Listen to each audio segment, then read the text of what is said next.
Bahkan dari dulu itu memang kita ini rumahnya dekat pasar ya, Mas Samsul ya. Jadi sering ngambil kucing dari pasar, dimarahi orang tua dan lain-lain sebagainya lah dari kecil. Waktu itu ambil pejantan paling mahal di 12 juta di British gitu.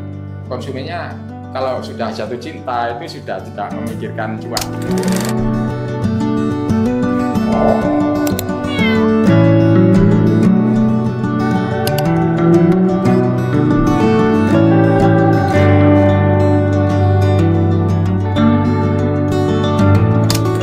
Mas Samsul, awal mula dari saya breeding kucing itu awalnya dari hobi, kepingin 1 ekor. Cuman pada saat itu saya beli betina. Akhirnya kepingin keturunannya bagus, saya bacakan ke teman. Pada saat itu hasilnya kok semakin bagus, lucu-lucu. Sering main di Facebook itu coba saya posting. Biarpun pada saat itu harga adopsinya itu kisaran di 300.000, tapi saya sudah puas sekali dengan biarpun 300.000 itu. Akhirnya diborong sama tengkulak, Mas. Dapat duit, akhirnya saya kembangkan lagi ke yang lain-lain itu. Awalnya bukan langsung manskin, bukan. Jadi dari medium. Dari awal memang suka sama kucing ya? Dari awal memang suka sama kucing.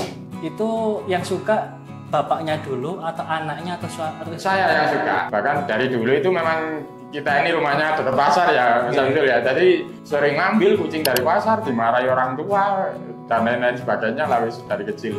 Dikasih makan, dirawat gitu. Akhirnya saya dewasa itu beli kucing medium dengan pas waktu itu sudah indukan yang saya beli.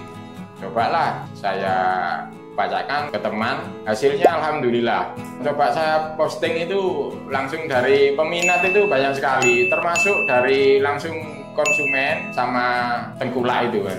Dari situlah dapat uang, saya kembangkan lagi untuk membeli beberapa ekor kucing. Tapi pada saat itu beli medium.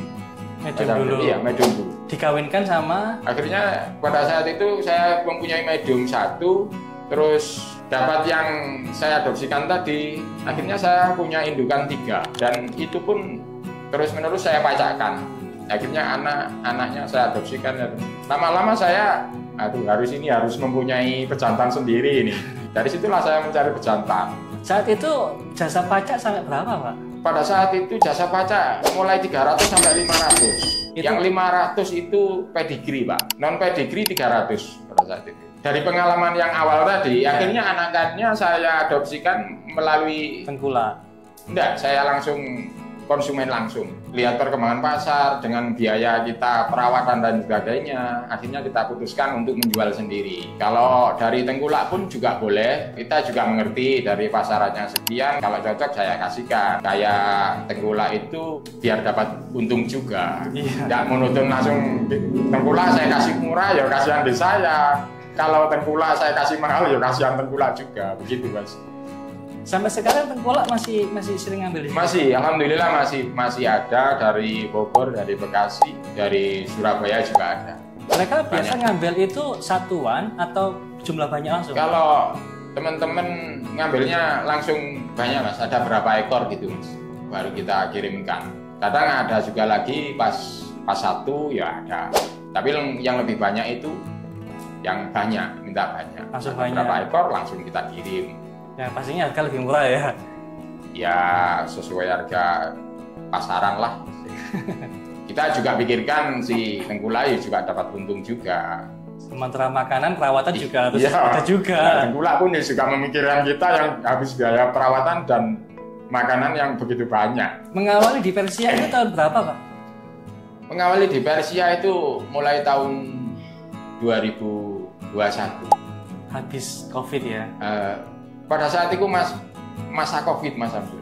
Pada saat itu masa COVID. Katanya waktu masa COVID itu lagi rame-ramenya kucing ya? Mungkin pas COVID itu ada bisnis-bisnis, itu ada yang dirugikan dari COVID itu sendiri, ada juga yang dihasil, ada yang diuntungkan. Termasuk breeding kucing. Itu yang diuntungkan? Iya, diuntungkan sekali itu, dan termasuk breeding kucing itu.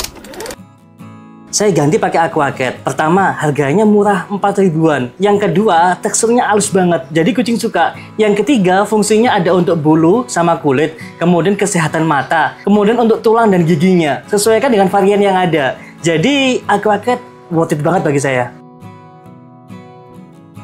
Nah sekarang setelah Persia naik apa lagi nih pengembangannya nih? Alhamdulillah dari Persia itu saya mempunyai motivasi pemikiran untuk mengembangkan mama biakan Manskin. Saya juga pernah tertarik sama Bengal, sama Pygnos, sama eksotik. Kayaknya enggak usah yang di Manskin aja yang perlu saya fokusin. Kalau di Persia, Pygnos, yang long hair itu ribet di perawatannya. Jadi saya putuskan untuk breeding di Manskin dengan varian-varian ini. Dulu pernah sih saya pakai pejantan Manskin itu, kok ngawinnya kok susah gitu loh. Sampai saya tuh kasihan, sampai repot lah gitu.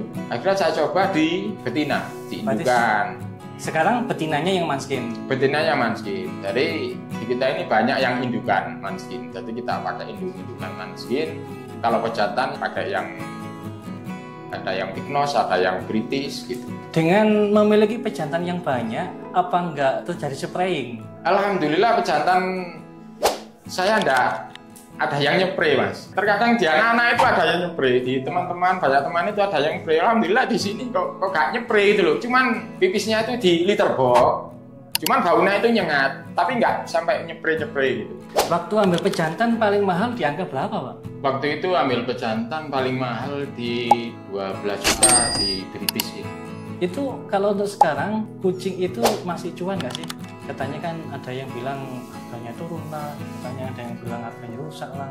Saya melihat dari profilnya saja, yang nggak konsisten itu saya termasuk bagus dan terlihat lucu, tidak monoton gitu. Makanya kita cari pejantan varian-varian. Kan kebanyakan Manskin itu kan kayak domestik, ada yang kayak medium, kurang begitu bagus itu loh. Ya mungkin dari sistem perkawinan ini mungkin itu yang kurang bagus bisa. Jadi sekarang yang banyak itu agak ke Manskin eksotik atau British, itu keterbatas sekali itu untuk nggak begitu banyak. Artinya kalau nggak begitu banyak kucingnya berarti harganya masih stabil ya? Masih stabil. Konsumennya kalau sudah jatuh cinta itu sudah tidak memikirkan cuan sudah. Berarti sekarang kedepannya ini lebih cenderung ke BSH Manskin sama di eksotik ya? Ya kedepannya mungkin saya cenderung mencoba di BSH full Manskin tadi. Dulu sempat sih kepingin ada mencoba Manskin Ragdoll, mencoba Manskin Pygnos, macam-macam. Udah saya praktekkan dan berhasil, tapi kepingin yang ini di full. Kok kayaknya lebih lucu yang sekarang itu pendek, telinganya single fold atau fold dan bulat kok sangat lucu itu. Kalau saran-sarannya untuk teman-teman yang tahun ini mulai pingin breeding apa nih? Sarannya kalau pin breeding, cari indeks dari pejantan atau betina yang bagus sekalian biar tidak ngambang rasnya nanti. Nanti setelah di breeding hasilnya ternyata kok gak sesuai harapan. Ini malah biasanya langsung break, langsung gulung tikar biasanya. Langsung putus asa. Putus asa. Dan itu yang terjadi banyak dari teman-teman sekarang ini. Iya, banyak sekali yang mencoba. Jadi ya sarankan kalau untuk breeding Manskin, untuk breeding kucing-kucing itu ya mencobalah kita tidak memikirkan dijual dulu. Karena yang ditakutkan nanti nggak sesuai harapan. Yang penting cinta dulu sama kucingnya, soal nanti itu kita gabungkan, itu dari rezeki kita. Kebanyakan sih teman-teman bilang gitu, macam itu. Siap, makasih banyak.